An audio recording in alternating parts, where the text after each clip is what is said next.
మాంజలి, ఈరోజు ఈ పద్యం యొక్క ప్రత్యేకత ఏంటంటే హరి అనే పదాన్ని వివిధ పాదాల్లో వాక్య ప్రయోగం బట్టి అర్థాన్ని మార్చి చెప్పడం జరుగుతుంది.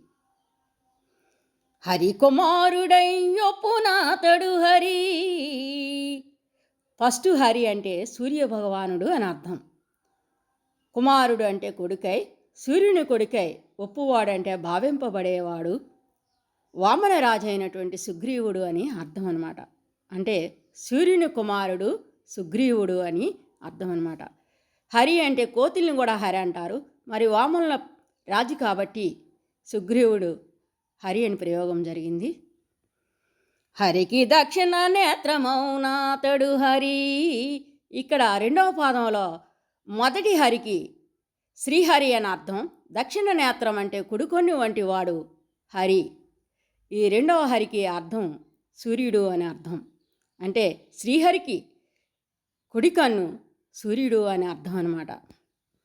హరికి శిరము తోడవరులు నాతడు హరి. ఇందులో మూడవ పాదంలో ఫస్ట్ హరికి అర్థం శ్రీహరి అని అర్థం.